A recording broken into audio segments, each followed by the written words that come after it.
Yang perang di Timur Timur itu orang Timur Timur sendiri, Oh, bukan karena orang lain.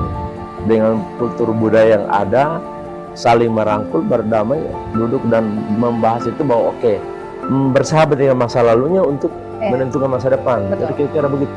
Ya, berdamai dengan masa lalu dan kita bagaimana untuk menata masa depan.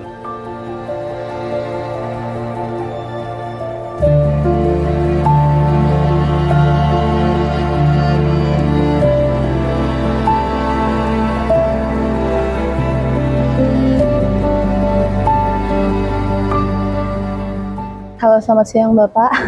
Ya, selamat siang. Apa kabar? Apa kabar? Salam, ya, sehat selalu. Kita ketemu lagi setelah perjumpaan yang kemarin, Iya, di mana kita bahas tentang Bapak ini merupakan salah satu tokoh di balik penangkapan Sanana, betul? betul. Ya. Oke, kita bersama-sama dengan Bapak Juaniko hari ini.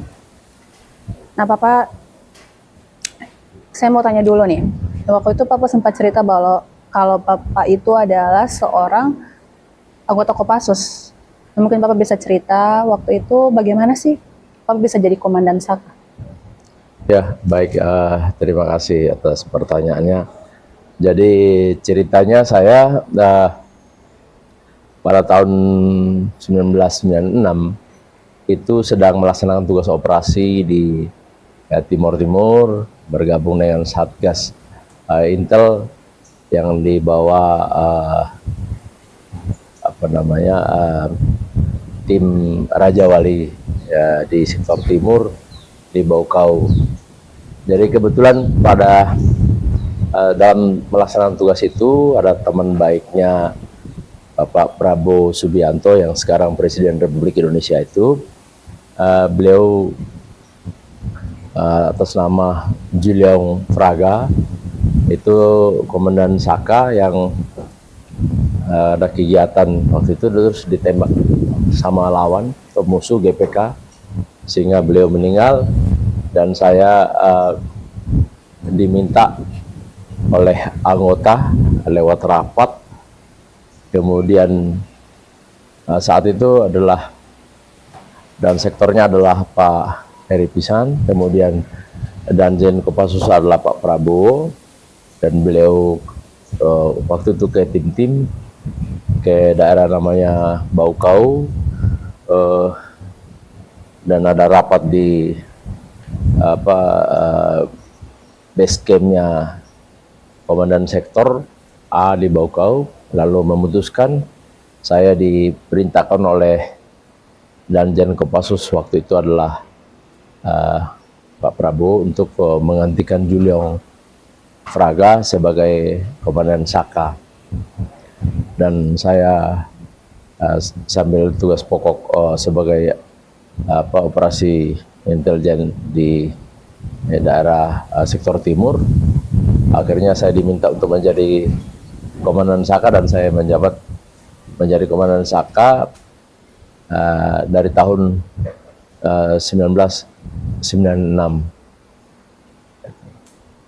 Kemudian kegiatan saya di sana ya tadi pembinaan karena dengan situasi politik tim-tim yang sudah mulai memanas. Kemudian saya ditarik pulang selama setahun di sana. Setelah selesai Satgas Raja Wali, saya kembali ke Jakarta. Kemudian dapat lagi perintah untuk BKO ke Korem 164 Wiradharma tim-tim dan diberi tugas khusus untuk menjadi Komandan Saka di Baukau. Nah, anggota saya itu ada yang tadinya adalah Vertiling atau musuh GPK yang di hutan, kemudian turun menyerah, ada yang ditangkap lalu bergabung dengan Indonesia, kemudian mereka mau bergabung lagi dengan pasukan Indonesia, lalu bersama-sama dengan pasukan TNI untuk melaksanakan tugas operasi. Kemudian mereka lalu diangkat menjadi TNI dan saya harus bagaimana bisa mengendalikan mereka agar tetap setia, loyal dan segala macam. Jadi memang waktu itu tantangannya berat, tapi itu tadi karena pendidikan komando yang memang mumpuni dan kita juga punya kemampuan teritorial dan juga intelijen yang ini ya saya, walaupun saya tahu bahwa itu tantangan berat, tapi saya bisa laksanakan tugas itu dengan baik, sehingga waktu setelah jeda pendapatan kami bisa ke Indonesia, mereka masih menunjukkan loyalitas. Saya bisa bawa mereka ke Timur Barat, hampir semuanya ke sini, dan tetap setia kepada Indonesia sampai dengan hari ini.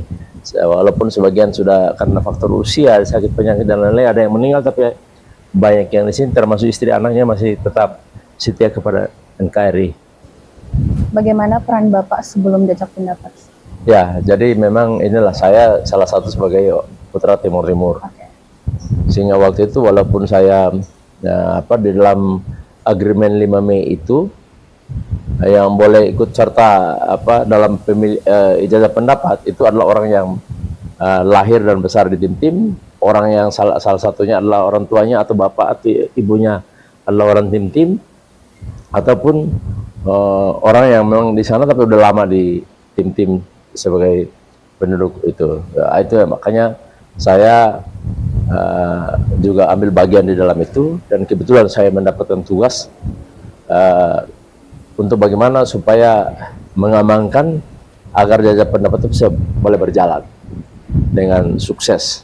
Dan saya dapat tugas dari pimpinan tertinggi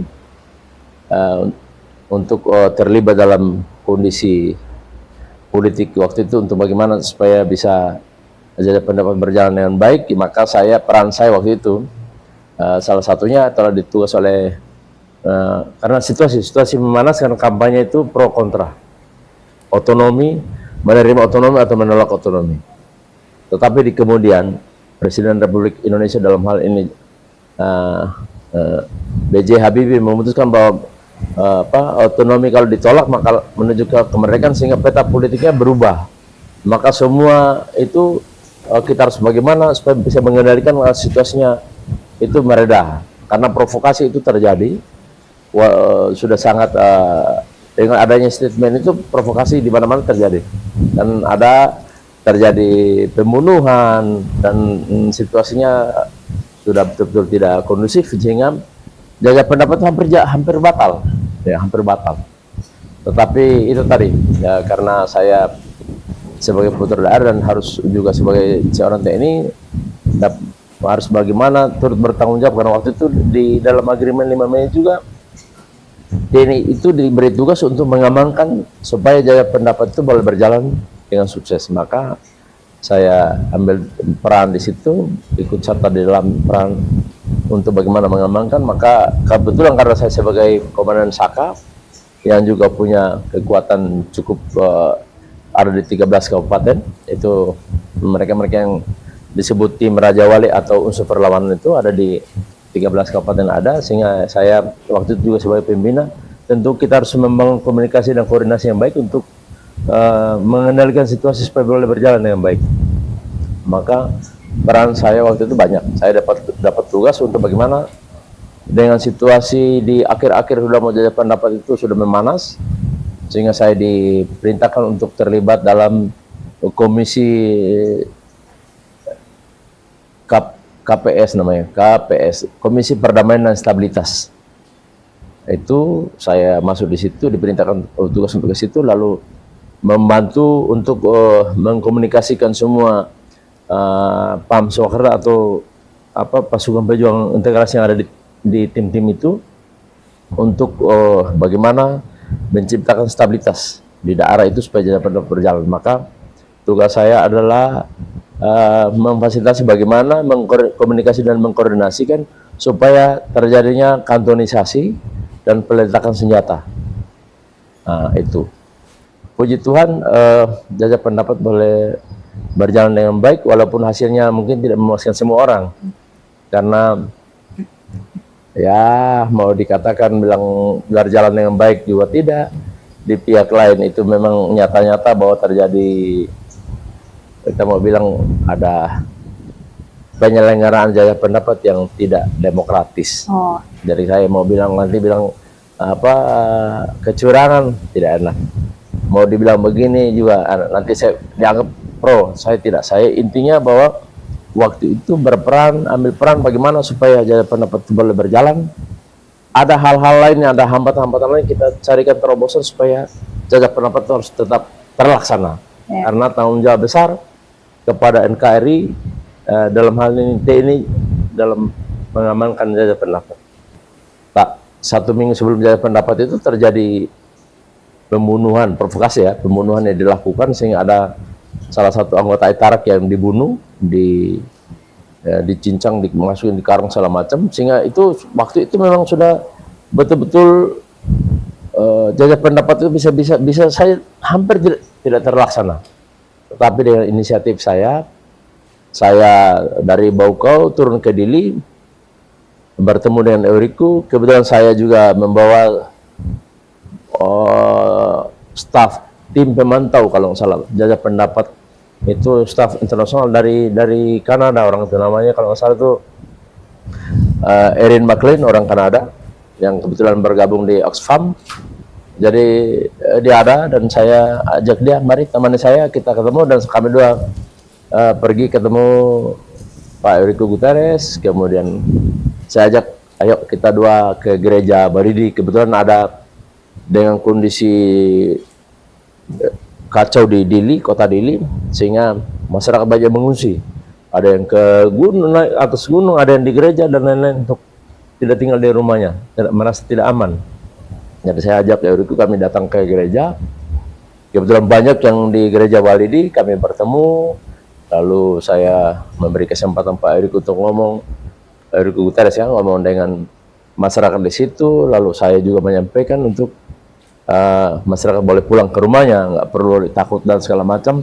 Kami berdua memberikan jaminan untuk aman supaya kita menuju ke sana. Jadi kita 3 hari kemudian, dengan adanya itu staf tim pemantau Jajak Pendapat yang dari Oxfam yang asalnya dari Kanada itu, mungkin dia dengan pertemuan dan hasil saya dengan Pak Eurico ke gereja Balidi itu, mungkin dia hanya laporan ke UNAMED, mohon maaf, ke UNAMED. Maka 3 hari kemudian langsung adakan pertemuan berikutnya, yaitu dari Valentil itu Valur Ratelai dan beberapa orang datang ke Baukau. Kami adakan pertemuan di kediaman Uskup Nascimento di Baukau. Setelah itu kami langsung ke Dili, ke kantor UNAMED untuk press conference bahwa kami menjamin agar situasi aman untuk menuju kepada Jajak Pendapat. Jadi kalau waktu itu saya mungkin tidak mengambil inisiatif, mungkin juga Jajak Pendapat tidak jadi. Dan puji Tuhan karena Pak Eurico juga dengan semangat yang luar biasa dan juga niatnya betul-betul bahwa Jajak Pendapat itu kita bisa memberikan jaminan keamanan supaya Jajak Pendapat terlaksana. Maka beliau juga merespons ajakan saya, kami ke gereja Balidi untuk ngomong dengan masyarakat di situ agar pulang, dan pertemuan selanjutnya di kediaman Uskup Nascimento boleh berjalan dengan baik. Kemudian kami lanjutkan dengan pertemuan hari berikutnya, pertemuan di kantor UNAMED, dan itu juga bisa berjalan dengan baik. Dengan demikian Jajak Pendapat boleh terlaksana, tidak ada hambatan. Dan di kemudiannya memang hasil Jajak Pendapat itu ada pihak yang menerima dan tidak ada merasa bahwa ini itu tanggung jawab politisi lah, bukan lagi kewenangan saya, dan waktu itu saya tidak terlalu berperan di dalam untuk menentukan hal itu. Demikian. Berarti waktu itu memang Bapak berperan penting ya di saat sebelum dan sesudah Jajak Pendapat. Ya, jadi memang kalau mau dibilang perang, ya memang itulah tadi kalau sebagai salah satu pimpinan pasukan pejuang integrasi, kemudian dikasih tugas oleh Menhankam Pangap waktu itu Pak Wiranto, Jenderal TNI Wiranto. Jadi ya kita laksanakan, karena ini pun jadi saya berkoordinasi ke KPS, ke lain-lain untuk menggunakan helikopter untuk melaksanakan kegiatan kantonisasi entah di 3-4 sektor. Sektor A dilaksanakan di Baukau, sektor B kami laksanakan kantonisasi dan juga peletakan senjata di Dili, di kota Dili. kemudian sektor C dilaksanakan di Ainaro, terus sektor D kami lakukan di Atabay, di Atabay ya, di Atabay. Dan itu semua berjalan dengan baik sehingga betul-betul kantonisasinya berjalan, peletakan senjatanya juga jalan. Kebetulan karena saya ya backgroundnya Kopas, jadi teman-teman yang lain juga ya saya nggak tahu, tapi waktu itu mendengarkan apa yang saya ngomong ya, dan ya kita bersyukur karena TNI juga pada dasarnya karena itu tadi kewenangannya seperti itu, jadi perang saya sebagai orang putra daerah itu memang diberi peran yang lebih untuk bisa melaksanakan kegiatan itu semua dengan baik dan terkoordinir dengan baiknya. Kemudian setelah itu pengumuman jajak pendapat, terjadi lagi pembakaran di mana-mana karena banyak yang tidak terima dengan hasil jajak pendapat itu, karena mereka terutama yang pro otonomi itu menilai bahwa jajak pendapat itu penuh dengan kecurangan, penyelenggaranya itu juga sudah mengindikasikan bahwa adanya berat sebelah segala macam, sehingga itu tadi orang meluapkan emosinya. Tetapi di wilayah timur khususnya di Baukau, saya waktu itu harus mengendalikan supaya tidak boleh terjadi pembakaran, apalagi pembunuhan ataupun kegiatan-kegiatan yang anarkis lainnya yang terjadi. Sehingga waktu itu di Baukau itu jujur dari setelah ya kita mengungsi ke Indonesia, kemudian PBB melakukan pendataan kerusakan dengan LSM yang lain melakukan pendataan kerusakan, Baukau itu 0,02% kerusakan dan lain-lain. Jadi semua itu, dan itulah disitulah menjadi waktu itu sebagai sampel atau contoh bahwa tuduhan bahwa pembumi hangusan itu tidak ada. Karena itu buktinya bahwa di Baukau masih aman, rumah dan lain-lain semua baik kondisinya. Ini kerusakan tadi 0,02% itu. Jadi itulah saya jujur bahwa kalau misalnya orang lain mengatakan bahwa ini kalau misalnya udah merasa kalah biasanya euforia dan udah buat segala macam, tapi ini tidak. Saya jujur berperan waktu itu bagaimana membantu dengan setelah jadi pendapat udah kacau di mana-mana. Saya turun di Dili, muat masyarakat dari Dili yang pertama, gelombang pertama tanggal 6 itu 69 trek, belum lagi motor dan lain-lain. Jadi dari Dili start bawa ke Baukau, lalu dicatat sama mereka yang menerima di sana dari pihak gereja yang di Baukau, mencatat sekitar 3.600 lebih orang yang saya bawa waktu gelombang pertama. Tanggal 9 saya juga diminta untuk datang lagi menjemput lagi suster, para biarawan, biarawati dan lain-lain masyarakat ke sana lagi. Kemudian tanggal 10 juga saya turun lagi di Dili untuk bawa lagi, sehingga sampai tanggal 11 stop. Ya lumayan lah yang kita bisa ini. Memang kondisinya juga bukan karena memaksa membawa mereka ke Baukau lalu ini, tidak. Termasuk ada yang pro camp, bukan hanya pro otonomi yang kita bawa atau pro camp saja yang kita bawa ke Baukau, tetapi semua dari semua itu waktu masyarakat itu artinya menyelamatkan diri lah. Jadi saya melindungi mereka, membawa mereka ke Baukau, lalu memberikan kesempatan kepada mereka untuk yang punya keluarga silakan ke rumah keluarganya, dan saya jamin kota Baukau itu aman bagi semua. Kemudian yang kedua, ada yang merasa bahwa nggak punya keluarga sehingga mau ke Indonesia, dipersilakan. Ada transport laut dan juga darat dan udara ada, silakan kita gunakan. Tapi kalau ada yang tidak mau ke ini karena mungkin ke Indonesia itu atau ke Kupang atau kemana, wilayah Indonesia itu mungkin jauh dan tidak kesulitan, silakan cari tempat di mana yang bisa berlindung untuk melanjutkan hidupnya dengan baik. Jadi itu saya menjamin itu. Jadi semua boleh berjalan dengan baik, dan yang menjadi lucu ya itu tadi. Oke, atas tudingan itu. Ya, atas tudingan muncul lagi bahwa, ini tiba-tiba saya dituduh ada 4 hal. Pertama, membumi hanguskan, sedang jelas-jelas Baukau tidak ada pembumi hanggusan. lalu memaksa orang mengungsi. Dan di Bogor tidak ada memaksa orang untuk mengungsi. Dan ada beberapa anggota yang maksa orang tuanya. Saya boleh sebut orangnya udah di Timor Leste, namanya ZBV. Dia datang, bilang suruh paksa mamanya supaya keluar dari Bogor ke saya datangi.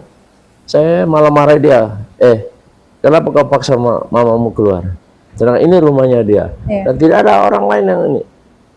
Nah, itu. Jadi tuduhan masalah memaksa orang itu tidak. Dan di bandara waktu itu ada masyarakat ada pesawat Hercules dari Australia datang untuk memuat staf internasional ya, Monamed punya itu untuk keluar.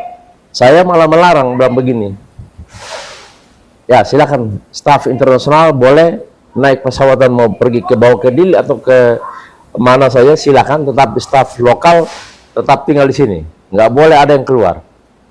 Dan itu saat itu juga Bapak Uskup Belo, karena mungkin ini jadi staf internasionalnya naik pesawat, lokalnya mundur. Habis itu Bapak Uskup Belo menuju ke saya, minta izin komandan, saya izin untuk bisa naik pesawat Hercules untuk ke luar untuk berobat. Jadi saya izinkan beliau didampingi satu orang untuk bantu angkat tasnya, sehingga bisa keluar, tapi yang lain staf lokal semua tinggal, nggak boleh keluar. Jadi tuduhan yang memaksa orang mengungsi itu juga sebenarnya tidak benar gitu. Yang ketiga membunuh orang. Nah di Bogor tidak terjadi orang meninggal. Nah itu. Jadi saya juga bingung waktu itu nampelin orang pun enggak, apalagi bunuh orang. Apalagi memerintah orang untuk bunuh orang itu tidak. Itu makanya ya oke lah, itu kondisi pembunuhan. Kemudian tuduhan satu lagi itu merampas harta orang. Nah, tidak ada yang kami bawa. Apalagi saat itu di Bogor itu juga mobil juga sedikit. Harta orang juga tidak, ini karena rumah orang tidak dibakar, kita merampas kami juga tidak mengerti. Jadi, tapi sekarang saya masih menyandang status sebagai pelanggar HAM atas 4 tuduhan itu. Jadi saya juga bingung, bunuh orang enggak, bakar orang punya rumah enggak, rampas orang punya barang juga enggak, ya toh? Memaksa orang mengungsi enggak, tapi membantu orang untuk menyelamatkan orang iya. Jadi bingung, tapi oke lah, itu mungkin bagian dari sebuah konflik yang terjadi dan biasanya itu. Jadi ya demikianlah itu kira-kira jadi peran saya. Jadi saya welcome aja lah apapun tuduhannya, yang penting saya melaksanakan tugas dengan baik, dengan tulus, dan puji Tuhan saya sehat-sehat sampai dengan hari ini. Luar biasa. Demikian. Setelah dapat tudingan seperti itu, apakah ada rasa tidak terima atau kecewa mungkin? Kalau dibilang kecewa sih kecewa, Mbak ya. Kecewa karena tadi saya udah sampaikan itu, nampelin orang pun enggak. Tidak, ya. Tapi kok dituduh misalnya melanggar HAM kan aneh. Ya, betul. Membumi hangus kan faktanya enggak terjadi di kota saya, di tempat saya itu. Kemudian tiba-tiba nama keluar di situ sebagai pelanggar HAM berat, kan kaget saya. Ini pelanggaran HAM.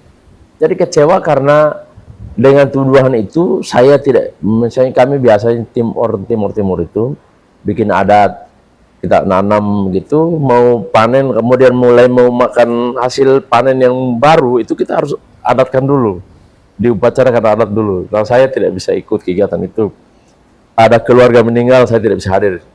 Lebih khusus lagi mama saya meninggal, saya nggak bisa pergi. Nah itu kan sangat-sangat menyedihkan ya. Kita tidak melakukan kejahatan, tapi kok divonis, dituduh, bukan divonis ya, tapi dituduh melakukan kejahatan yang jelas-jelas sangat melawan hati nurani. Dan kadang-kadang kita mau untuk mengambil langkah yang ini, tapi ya sebagai warga negara tentu saya terima itu, lalu tetap bagaimana supaya kita jamin perbatasan tetap aman, masyarakat Timor Leste atau warga negara Timor Leste jalan-jalan ke Indonesia, ke Kupang dan lain-lain, ya aman-aman saja. Mereka datang menikah sini, oke, pesta, dansa sampai pagi, mengapa segala macam, tidak jadi apa-apa. Tapi kalau kami yang mau ke sana, wah ribut di sana, ribut di Timor Leste, oh dia pelanggar HAM, milisi lah, segala macam. Saya juga bingung dengan kondisi itu. Tadi kalau pertanyaan tadi bilang, bagaimana rasanya dituduh sebagai pelanggaran HAM? Ya, perasaan ini sangat sedih ya. Yang menuduh saya ini melakukan pelanggaran HAM. Saya nggak tahu dia dari kacamata mana untuk bisa menuduh saya. Karena yang tadi saya sampaikan bahwa di Bauko itu semua berjalan dengan baik dan saya tidak melakukan pelanggaran berat yang seperti yang mereka tuduhkan itu. Ya. Jadi ya saya terima walaupun hati ini berat bertentangan, tetapi kondisi karena kita sebagai negara yang besar Indonesia yang ini ya dan tetap bersahabat lah, bagian dari itu, anggaplah sejarah kita.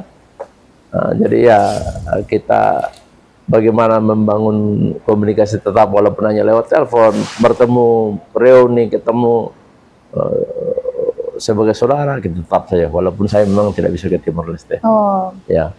berarti itu efek atas tudingan itu ya? Iya, Tidak bisa efek ke dari Timor itu Leste. saya tidak bisa ke Timor Leste sampai detik Sedih ini. sekali Ya. ya. Memang sudah 20 lebih tahun saya tidak bisa ke Timor Leste dari tahun 99 sampai dengan 2000 saya masih sempat ke sana.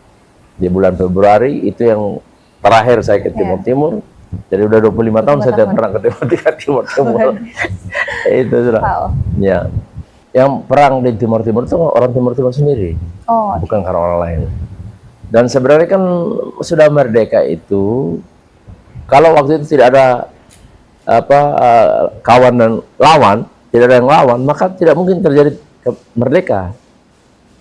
Ya, tidak mungkin ada perhatian dari mana-mana untuk begini. Tapi karena ada itu, makanya sebenarnya setelah merdeka ini, masyarakat Timur Timur pada umumnya itu harusnya bersatu, berdamai.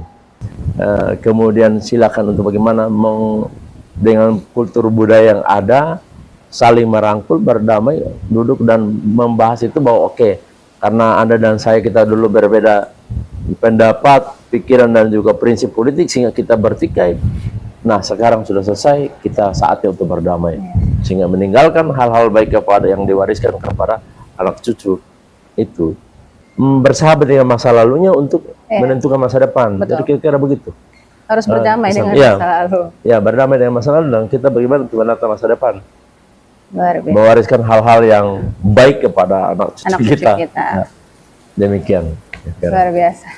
Oke. Terima kasih banyak. Terima kasih. Sampai jumpa.